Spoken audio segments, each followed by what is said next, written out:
그룹 피프티를 둘러싼 내홍이 심화되고 있는 가운데 이들과 관련된 근거 없는 소문들도 무성해지고 있다. 중소도래 기적으로 불리며 글로벌 상승세를 이어가던 피프티는 지난달 어트랙트 주기 피프티 멤버 강탈 사건과 관련해 외부 세력 개입 의혹을 제기하며 갈등이 수면 위로 올라왔다.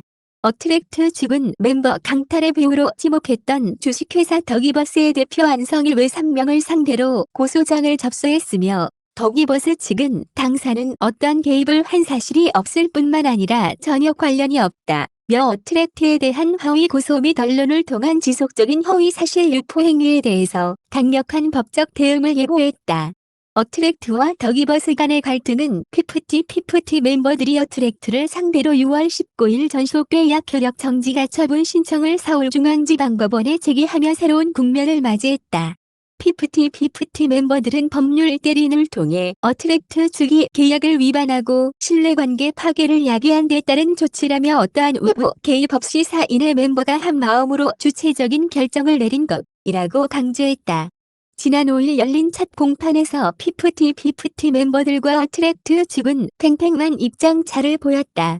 피프티 측은 어트랙트 주기 정산자료 제공 의무와 신체적 정신적 건강관리 의무를 위반했고 연예 활동을 지원하는 능력이 부족했다고 주장하고 있다. 또 수익 항목이 누락됐다며 정산 자료를 성실히 제공받지 못했다고 지적했다.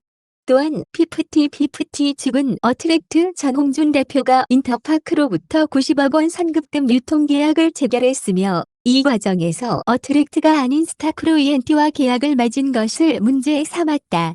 스타크로이엔티는 피프티 멤버들이 연습생 시절 계약을 체결한 회사로 당시 전홍준 대표가 CEO로 있었다. 전홍준 대표는 선급금 중 60억 원을 음반 투자금으로 사용했지만 피프티 측은 60억 원 이상을 멤버들을 위해 쓴 게 맞는지 의심된다며 선급금 계약에 멤버들은 동의한 적 없다. 고 계약 체결에 대한 고지 의무 위반을 주장했다. 이에 어트랙트 측은 멤버들이 원래 연습생 시절 스타크로이엔티와 계약을 했다.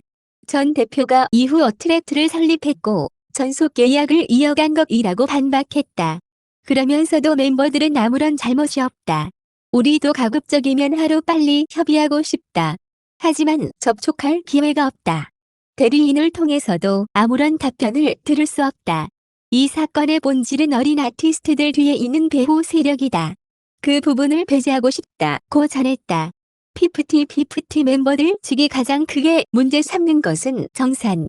이들은 투자금 정산이 제대로 되지 않았다고 주장했지만 인터파크 측이 한 매체를 통해 피프티를 위한 투자 금액이 아닌 전홍준 대표의 능력을 믿은 투자였다고 밝히며 이들의 주장은 설득력을 잃었다.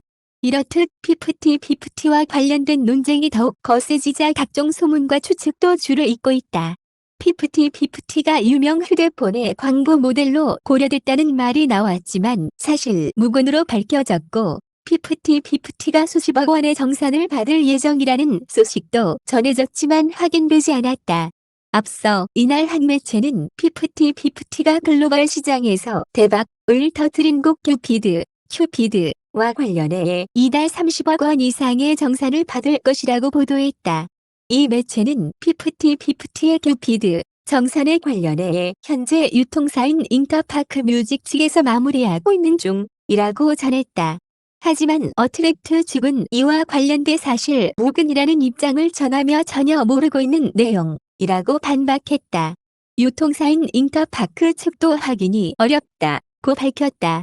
피프티와 어트랙트, 덕이버스가 법정 싸움에 돌입하며 장외 여론전도 치열해지고 있는 바 어떤 결말을 맞이할지 귀추가 주목된다.